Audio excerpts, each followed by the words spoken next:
युद्ध भूमि में अर्जुन धर्म संकट में फंसा हुआ है।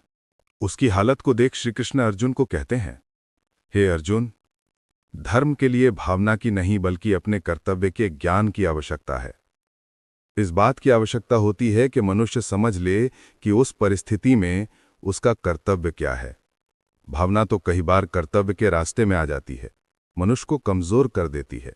जैसे इस समय तुम्हारी भावनाओं के कारण तुम्हारे मन में जो मोह उत्पन्न हो गया है, वो तुम्हें कर्तव्य के रास्ते से भटका रहा है। इसलिए शास्त्र कहता है कि कर्तव्य भावना से ऊंचा है। अभी तुमने बड़े ज्ञानियों जैसे तर्क की कि कर्म के लिए कोई प्रेरणा होनी चाहिए और प्रेरणा के लिए कोई भावना आवश्यक है। ये सारे तर्क मोहजनित हैं।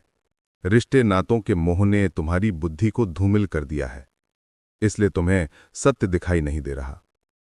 फिर अर्जुन ने कहा, हे केशव, तुम जानते हो कि मनुष्य जब कोई कर्म करता है तो उस कर्म का कोई कारण होता है, कोई प्रेरक होता है जिसकी प्रेरणा से मनुष्य कर्म करता है। कोई भावना तो होती है जिस भावना की पूर्ति के लिए मनुष्य अच्छा बुरा कोई भी कर्म करता है। अर्थात कर्म की जड़ में एक भावना होती है और भावना की जड़ में कोई न कोई रिश्ता होता है, क्योंकि किसी संबंध किसी रिश्ते के बगैर तो भावना पैदा नहीं हो सकती। फिर कृष्ण ने कहा, अर्जुन, तुम ठीक कह रहे हो। संबंधों रिश्तों से ही भावनाओं का स्रोत फूटता है, परंतु भावनाओं की ये नदी जल्दी सूख जाती है, बिल्कुल ऐसे जैसे आग में पानी की बूंद तुरंत ही लुप्त हो जाती है।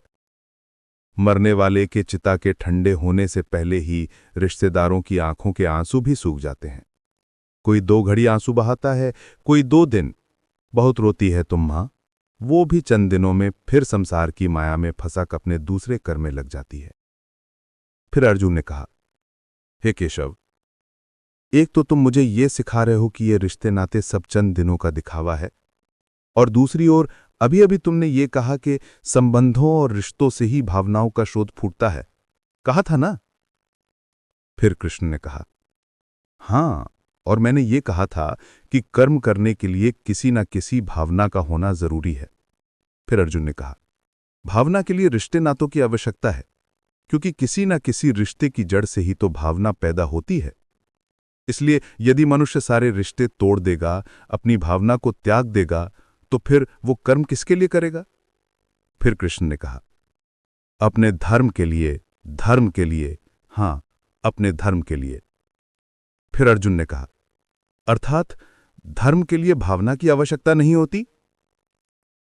फिर कृष्ण ने कहा, नहीं, धर्म के लिए भावना की नहीं बल्कि अपने कर्तव्य के ज्ञान की आवश्यकता है।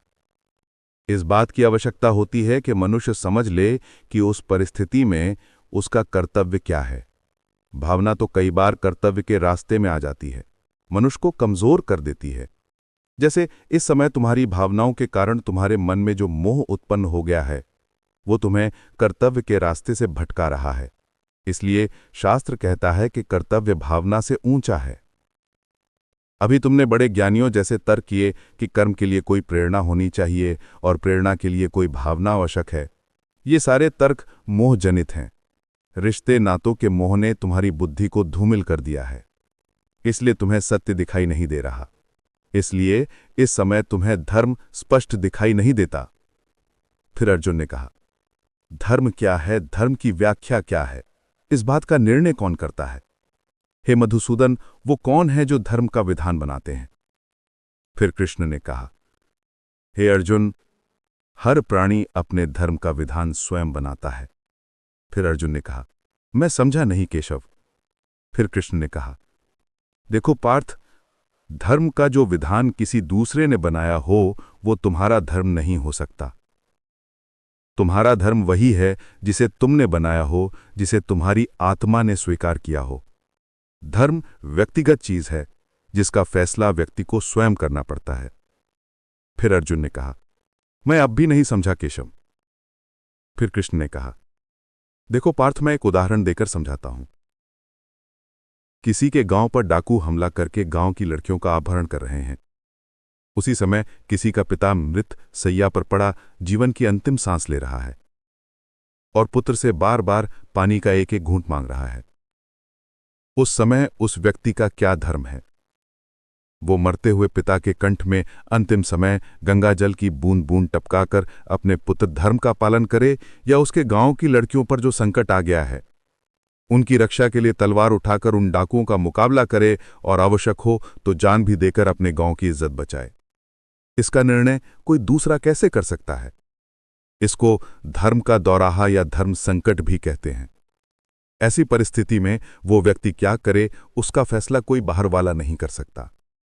यह निर्णय उसी को लेना होता है कि उस समय उसका प्रथम धर्म क्या है। उस समय उसकी आत्मा जो आवाज दे वही उसका धर्म है। इसलिए हे अर्जुन, हर प्राणी का धर्म व्यक्तिगत है।